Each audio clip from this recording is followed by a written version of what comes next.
তো আমি কি চাইছি, সিলেকশনটাকে 1 বা 2 পিক্সেল বাড়াতে। চলে গেলাম আমি সিলেক্ট, মডিফাই, এক্সপ্যান্ড। কত পিক্সেল বাড়াতে চাই আমি বললাম 2 পিক্সেল বাড়ুক। 2 পিক্সেল, ওকে। সাথে সাথে দেখো সিলেকশনটা 2 পিক্সেল বেড়ে গেছে, সব দিক দিয়ে 2 পিক্সেল বেড়ে গেছে।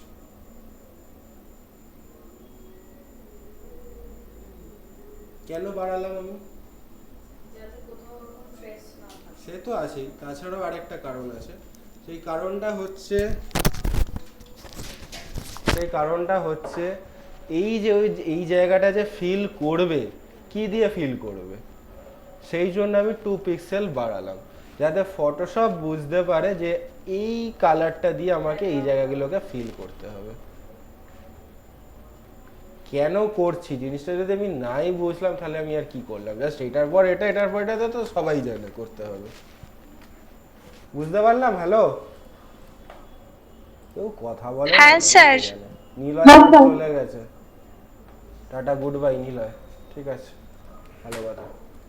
তো হবার পর আমি এক্সপ্যান্ড তো করে দিলাম। এবার আমি চলে যাচ্ছি আবার এডিট থেকে ফিল, যেটা আমরা আগেও করেছিলাম, বা রাইট ক্লিক করে ফিল।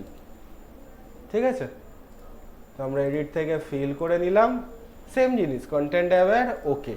তো সাথে সাথে দেখো লেখাটা চলে গেছে। সিলেকশনটাকে ডিসিলেক্ট করো, কন্ট্রোল ডি। কি আসছে এখনো? হালকা হালকা লেখা আসছে, এই যে হালকা হালকা লেখাগুলো আসছে, টেক্সচারটা ঠিক ম্যাচ করছে না। এই জায়গাগুলো আমাকে এবার ঠিক করতে হবে, আস্তে আস্তে করব। সবার আগে এইখানটা সরাই। কি দিয়ে সরাবো? প্যাচ টুল দিয়ে আসবে মনে হচ্ছে না। ক্লোন মারো, অল্ট প্রেস করলাম, প্যাটার্ন তুললাম, প্যাটার্ন ম্যাচ করালাম, পেস্ট মারলাম, এক ঝটকায় চলে গেল। এবার টেক্সচার ম্যাচ করাতে হবে। টেক্সচার কি করে ম্যাচ করাবো? সবার প্রথমত এটাকে সরাই, তারপর এটাকে আমি নতুন করে ক্রিয়েটও করব। স্পট হিলিং এখানে কাজই করবে না। স্পট হিলিং কোনো স্পট সরানোর জন্য বেসিক্যালি কাজ হয়। ফেসে কোনো স্পট থাকলো, ঠিক আছে, ওই সব ক্ষেত্রে মেনলি স্পট হিলিং ভালোভাবে কাজ করতে পারে।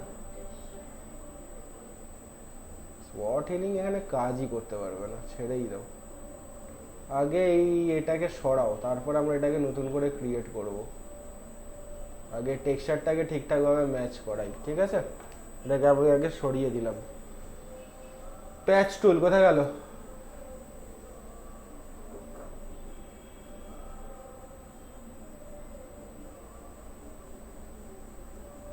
নিলাম জায়গা যতটা আমার চাই। কোথা থেকে আমি টেক্সচার চাইছি? এইখান থেকে। ম্যাচ করছে? জাস্ট ছেড়ে দাও, সাথে সাথে according to the brightness contrast match করে গেল। সেম ভাবে এখানে গেলেও করে দেবো। প্যাচ, আমি শুনলাম স্পট হিলিং বললে তুমি। আমি ওটাই শুনেছি, আমি আর ওটা শুনিনি। ঠিক আছে, তো আমার টেক্সচার ম্যাচ করে গেল। এইবার কি করতে হবে? আমাকে এই জায়গাটা একটু ক্রিয়েট করতে হবে। কিভাবে করব? একটা নতুন লেয়ার নাও, পেন টুলে গিয়ে আগে যেটা যতদূর হবে সেই জায়গাটা একটু ড্র করে নাও।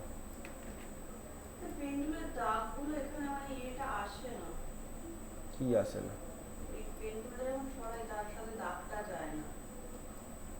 দাগ যায় না মানে? কোন দাগ যায়? পেন টুলের মুখে করে পেনের ইংকটা যেত না ইলাস্ট্রেটরে,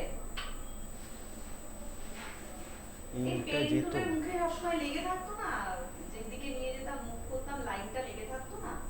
আচ্ছা, সব সফটওয়্যারে সেম থোড়ি হবে। সেটাই বলছি, ফটোশপে আসে না, সব সফটওয়্যারে সেম থোড়ি হবে। তো আমি একটা পাথ বানালাম, এবার আমি পাথটাকে একটু অ্যাডজাস্ট করব। সিম্পল, আমি কিসে যাব? ইলাস্ট্রেটরে আমরা করে এসেছি। কিসে যাই আমরা? Direct selection tool, anchor point ধরে অ্যাডজাস্ট করব। শর্টকাট এ।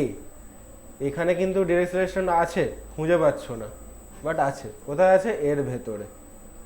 এর ভেতরে আছে ডিরেক্ট সিলেকশন টুল, শর্টকাট এ। ঠিক আছে, আমি প্রথম দিন ইলাস্ট্রেটরেও লেখানো আছে।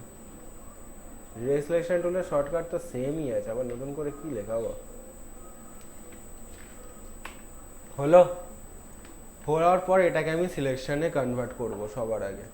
তো মারলাম কন্ট্রোল এন্টার, সিলেকশনে কনভার্ট হয়ে গেল। চলে যাও ক্লোন স্ট্যাম্প টুল,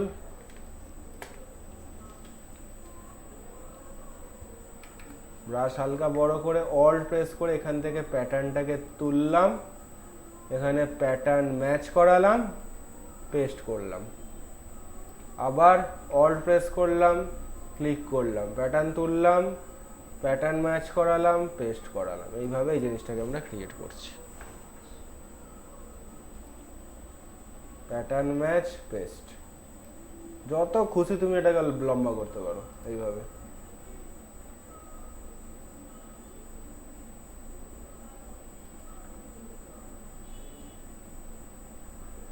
হলো, তৈরি হলো।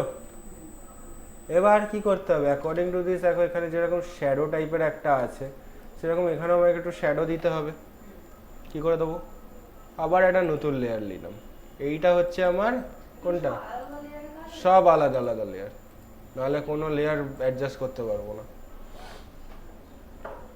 এইটা হচ্ছে আমার শ্যাডো তৈরি হবে। তো আমি ব্রাশ, না হ্যাঁ রিমুভ একটা লেয়ারে আছে, চাইলে আমি আলাদা আলাদা লেয়ারেও করতে পারতাম যদি প্রয়োজন পড়তো, পড়েনি বলে আমরা করিনি। অ্যাকর্ডিং টু মাই নিড সব ম্যাটার করছে, কোনো থিওরি নেই এখানে যে আমাকে করতে হবে। আমি চাইছি এইটা আমার আলাদা লেয়ারে থাকুক যাতে আমি ভালোভাবে আরও অ্যাডজাস্ট করতে পারি, দ্যাটস ওয়াই আমি আলাদা লেয়ারে করছি অ্যাকর্ডিং টু মাই নিড। তো এটা আমার শ্যাডো তৈরি করছি। ব্রাশে চলে গেলাম, বি ফর ব্রাশ, এখান থেকে সফট রাউন্ড ব্রাশ নিলাম, মোড করে দিলাম নর্মাল, ঠিক আছে। ব্রাশের কালার কি হবে, ব্ল্যাক, এই ব্রাশ বলছি, দ্যাট শ্যাডোর কালার কি হয়, ব্ল্যাক, ঠিক আছে। এইখানে শ্যাডোটা অ্যাকর্ডিং টু মাই জাজমেন্ট, আমার যদি আর্টিস্টিক চোখ হিসাবে আমার শ্যাডোটা কীরকম হবে, একটু স্ল্যান্টিং হবে, এরকম তো হবে না যেরকম আছে, যেরকম এখন ব্রাশটা দেখাচ্ছে এরকম হবে কি, একটু স্ল্যান্টিং হবে। তাহলে স্ল্যান্টিং করব কি করে ব্রাশটাকে, এই যে যেখান থেকে আমি ব্রাশটাকে চেঞ্জ করলাম সফট রাউন্ড ব্রাশে, ওপরে একটা ব্রাশের চাকা আছে, জাস্ট এই পয়েন্টটাকে ধরে একটু নামিয়ে দাও, তাহলে দেখো ব্রাশটাও সেই হিসাবে আমার স্ল্যান্টিং হয়ে গেছে, ঠিক আছে। সরি। তো এই মোটামুটি অ্যাডজাস্ট করলাম, একটা দুটো ক্লিক করে দাও, না শ্যাডো রেডি। এই হচ্ছে, হ্যাঁ শুধু চেয়ার ওই এটার শ্যাডোটা দেবো, শুধু ওখানে শ্যাডোটা দেবো, শ্যাডো থাকবেই। শ্যাডো তো যে কোনো জিনিসে একটু হলেও শ্যাডো থাকবে। আলো তো এখান থেকে পড়ছে না, ব্যাকগ্রাউন্ড থেকে পাচ্ছে না ও আলো। এর ওপরে এখনো কাজ আছে, এর ওপর আমরা ওই যে ক্যারেক্টারটা কেটেছিলাম ওটাকে এখানে নিয়ে আসবো, নিয়ে এসে অ্যাকর্ডিং টু দ্য ব্যাকগ্রাউন্ড একে ম্যাচ করাতে হবে। এদিক দিয়ে যে একটা ইয়েলো কন্ট্রাস্ট লাইট পড়েছে, এদিক দিয়ে যে ব্লু কন্ট্রাস্ট একটা লাইট পড়েছে, এই দুটো কালারকে ম্যাচ করিয়ে আমার ক্যারেক্টারের সাথে ম্যাচ করাতে হবে। এটা আজকে আর দেখাচ্ছি না, এরপর নাহলে ব্রেন উড়ে যাবে, আরো কাজ আছে। বুঝতে পারলাম কিছু? হ্যালো।